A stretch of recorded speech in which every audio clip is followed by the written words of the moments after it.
मई 2026 तमिलनाडु चुनाव के नतीजे। यकीन मानिए ये किसी ब्लॉकबस्टर फिल्म के क्लाइमैक्स से कम नहीं थे। मतलब जरा सोच कर देखिए, सुपरस्टार विजय की सिर्फ 2 साल पुरानी पार्टी टीवीके ने तमिलनाडु में पिछले 50 सालों से चले आ रहे उस बेहद मजबूत द्रविडियन एकाधिकार को पूरी तरह से तोड़कर रख दिया है। इसे आप एक सच्चा राजनीतिक भूचाल कह सकते हैं। एक ऐसी सिनेमैटिक स्क्रिप्ट जो अब असल जिंदगी के राजनीतिक मंच पर उतर चुकी है। आज के इस विशेष विश्लेषण में हम इसी ऐतिहासिक घटना की गहराई में जाएंगे और समझेंगे कि आखिर ये सब हुआ कैसे। लेकिन इस ऐतिहासिक जश्न के बीच पूर्व मुख्यमंत्री एम.के. स्टालिन की एक बहुत ही तीखी और स्पष्ट चेतावनी को भूलना नहीं चाहिए। उन्होंने कहा था, रील और रियल पॉलिटिक्स में जमीन आसमान का फर्क है। और सच कहूं तो ये बात बिल्कुल 100 आने सच है। ये कोटेशन इस नए प्रशासन के सामने खड़ी उस विशाल चुनौती को बहुत ही शानदार तरीके से दर्शाता है। कैमरे के सामने एक्टिंग करना और एक पूरे राज्य की बागडोर असल में संभालना, ये दोनों एकदम अलग और बेहद जटिल खेल हैं। इस बात की गंभीरता को समझने के लिए जरा 2026 के उन चौंकाने वाले नतीजों पर नजर डालते हैं। दशकों से स्थापित दिग्गज पार्टियों की क्या हालत हुई, वो एकदम साफ है। टीवीके ने लगभग 107 सीटों पर कब्जा जमा लिया। वहीं पिछली सत्ताधारी डीएमके मात्र 59 सीटों पर सिमट कर रह गई और एआईडीएमके के हाथ सिर्फ 47 सीटें आईं। सत्ता के खिलाफ लहर और एक शुद्ध तमिल विकल्प की मांग इतनी ज्यादा हावी थी कि खुद पूर्व मुख्यमंत्री स्टालिन तक अपनी सीट नहीं बचा सके। वाकई ये राजनीति का एक बहुत बड़ा उलटफेर था। अब यहां एक जादुई आंकड़े की बात करते हैं। 118। तमिलनाडु में कोई भी नई सरकार बने, उसे फ्लोर टेस्ट पास करने के लिए यही अहम नंबर चाहिए होता है।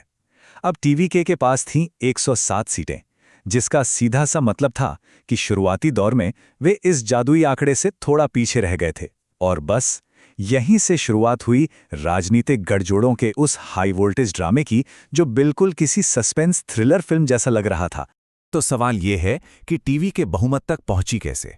इसके पीछे के राजनीतिक दांवपेच बहुत ही दिलचस्प हैं। पहला बड़ा कदम, फ्लोर टेस्ट के दौरान डीएमके के विधायकों ने एक रणनीतिक वॉकआउट कर दिया। इससे हुआ ये कि बहुमत का जादुई आंकड़ा अपने आप ही कम हो गया। दूसरा बड़ा गेम चेंजर, कांग्रेस ने बिना कोई समय गंवाए डीएमके के साथ अपना 10 साल पुराना गठबंधन तोड़ दिया और वीसीके के साथ मिलकर टीवीके को अपना समर्थन दे दिया। और तीसरा और शायद सबसे बड़ा उलटफेर तब हुआ जब एआईडीएमके 2 गुटों में बढ़ गई। सीवी षणमुगम के नेतृत्व वाले विद्रोही गुट के 24 विधायकों ने सीधे विजय का साथ दे दिया।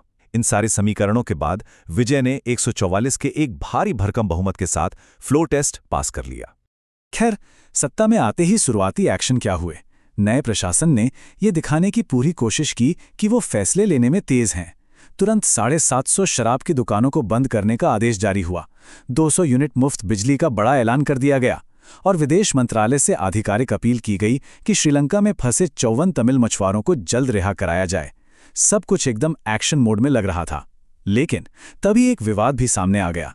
मुख्यमंत्री ने अपने निजी ज्योतिषी को आधिकारिक सलाहकार नियुक्त कर दिया। हालांकि जैसे ही इसका भारी विरोध शुरू हुआ, उन्हें अपना यह फैसला तुरंत वापस लेना पड़ा। भाग 1, 2 दशकों की तैयारी और एक पॉलिटिकल ब्रांड का निर्माण। देखिए, ये कोई रातों रात मिली जीत बिल्कुल नहीं थी। इसके पीछे विजय मक्कल इयक्कम यानी वीएमआई का हाथ था। 2009 में शुरू किया गया 85,000 फैन क्लब्स का ये एक विशाल नेटवर्क था। ये नेटवर्क लगातार जमीनी स्तर पर सामाजिक राहत और कम्युनिटी सपोर्ट का काम कर रहा था। और सबसे अहम बात, इसी नेटवर्क ने विजय को वो मजबूत, पहले से तैयार ग्रासरूट कैडर दे दिया जिसकी कमी राजनीति में कदम रखने वाले बाकी अभिनेताओं में हमेशा खलती रही है। इस राजनीतिक ब्रांड के विकास का सफर देखा जाए तो बहुत ही दिलचस्प है। 2011 में इस नेटवर्क ने एआईएडीएमके के लिए समर्थन जुटाया और अपनी जमीनी ताकत का एक तरह से टेस्ट लिया। 2012 आते आते एक बड़ा शिफ्ट दिखा जब विजय ने जानबूझकर एंटी सिस्टम फिल्में चुनना शुरू किया। फिर 2018 में स्टेरलाइट विरोध प्रदर्शन के दौरान पीड़ितों की आर्थिक मदद की गई और फाइनली 2021 में इन्हीं प्रशंसकों ने स्थानीय निकाय चुनावों में 115 सीटें जीतकर अपनी राजनीतिक ताकत का सीधा सीधा सबूत दे दिया। मतलब ये सब मुख्यमंत्री पद की एक बहुत ही सोची समझी और लंबी तैयारी थी। लेकिन असल राजनीति की कठोर वास्तविकता में भावनाएं अक्सर पीछे छूट जाती हैं। एक तरफ सिनेमाई पर्दे का वो हीरो है जो सिस्टम से लड़ता है, और दूसरी तरफ 2020 की एक बिल्कुल असल घटना है जो राजनीति की निष्ठुरता को साफ दिखाती है। हुआ यूं कि विजय को अपने सावधानी से बनाए गए राजनीतिक ब्रांड को बचाने के लिए खुद अपने माता-पिता के खिलाफ कोर्ट केस करना पड़ा। जी हां, क्योंकि उनके निर्देशक पिता ने बिना उनकी इजाजत के उनके नाम से एक राजनीतिक पार्टी रजिस्टर करने की कोशिश कर दी थी। राजनीति में कभी-कभी ऐसे कड़े कदम उठाने ही पड़ते हैं।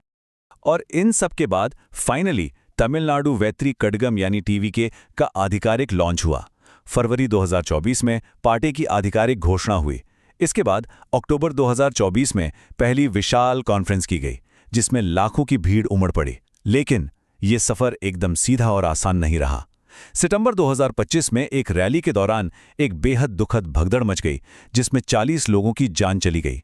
इस भयानक हादसे के बाद नए प्रशासन और उनकी नेतृत्व क्षमता पर बहुत तीखे सवाल उठे और उन्हें भारी जांच का सामना करना पड़ा। भाग 2, रील वादे बनाम रियल वित्त, घोषणा पत्र की कीमत। चुनाव जीतने के लिए जाहिर है कई बड़े और लोक लुभावन वादे किए गए थे।